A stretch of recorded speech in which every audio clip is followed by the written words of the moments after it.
Thank you very much for inviting me. It is wonderful to be back in Cyprus. The title of the panel invites to talk about Cyprus and about European developments, and I would like to do so by focusing on European developments, but putting Cyprus into that context. Cyprus was the fourth country receiving support from the ESM. The loans package amounted to 9 billion, that is 40% of the Cypriot economy.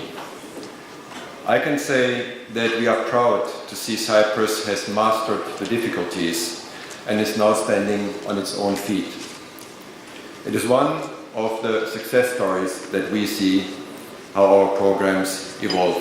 And that was not always clear from the start, rather the opposite, given the very severe problems in the banking sector and also given the unusual steps and unprecedented steps that had to be taken during the crisis, including capital controls.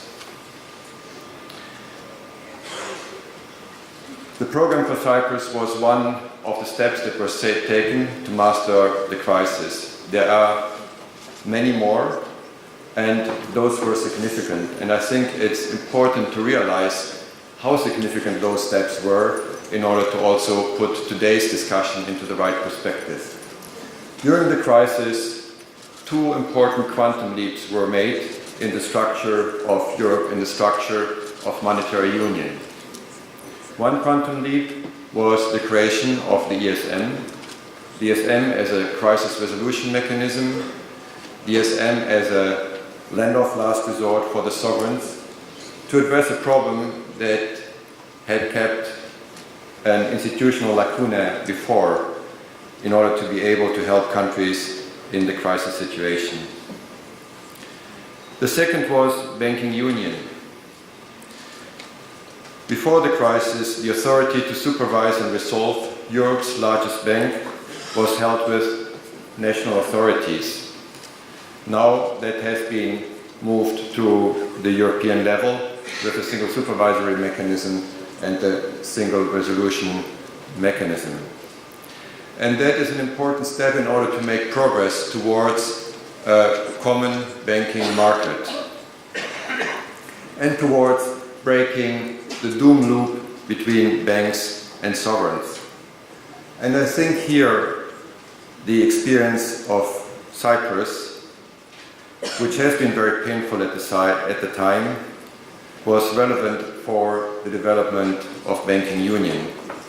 At the beginning of the crisis, banks were bailed out and the burden was put on the balance sheet of taxpayers and households. We have moved away from that approach. We have moved towards a process where investors and banks are held accountable and have to participate in banks' rescues, and the burden is not put anymore entirely on others. But we have also learned of the painful process, and it's important to note that the banking sector has strengthened today, and it's important to know that there has to be more preparation to precisely avoid the troubles that Cyprus had to go through. Higher capital and liquidity requirements are in place, and also bail-inable liabilities are built up in order to help in a crisis situation. But European banks are not out of the woods yet, we know that, and more has to be done. There are different challenges to be addressed. The first one is that still the ratio of non-performing loans remains too high.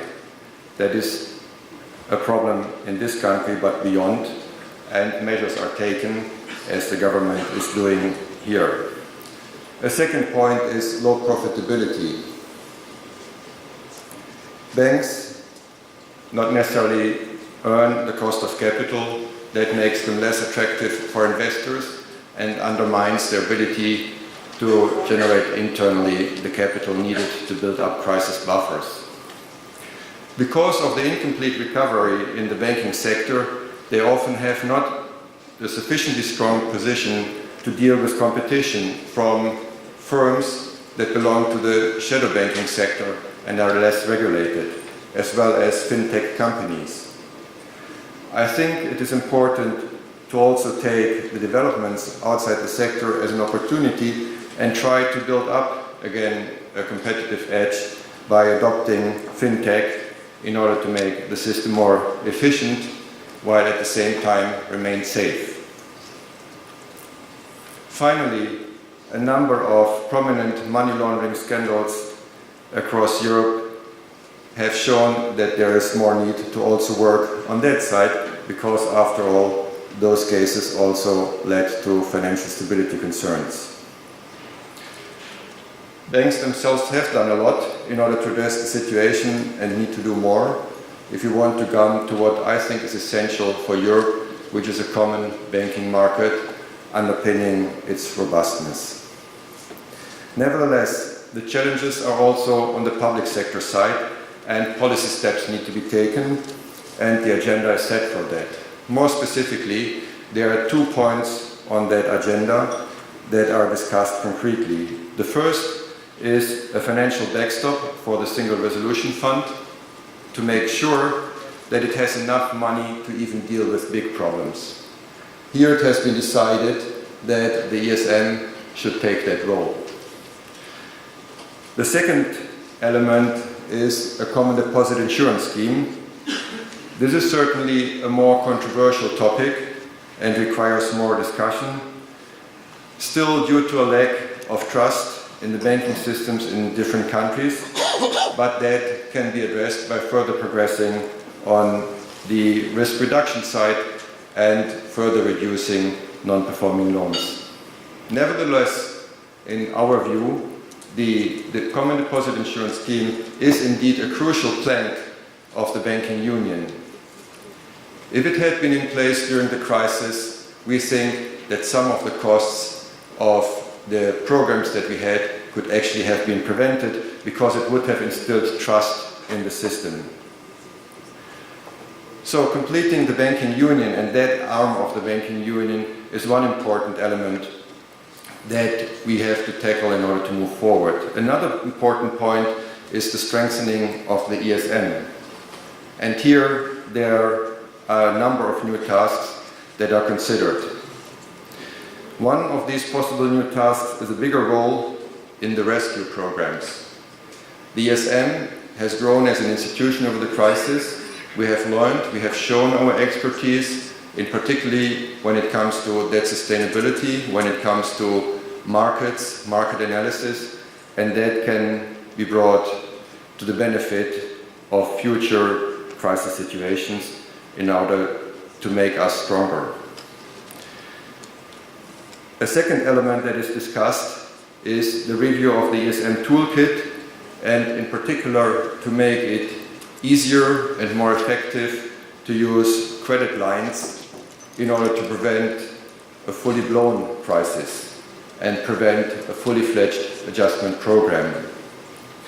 On a more distant horizon, politicians may also decide to have some fiscal capacity at the euro area. This is a third topic, and that there are many proposals out there, but I think we are not there yet in order to find a solution here, even though I think overall it would be important to also increase the robustness of the euro area in that angle. Because countries, being in a monetary union, don't have the exchange rate channel, don't have the interest rate channel at their individual country disposal when they are hit by a shock that is not affecting the euro area. The heads of state and government will meet in December to discuss the deepening of EMU. I hope that they will decide on tangible outcomes, on the completion of banking union and the ESM. As Jacques Delors said recently, it is time. I hope we can use it. Thank you.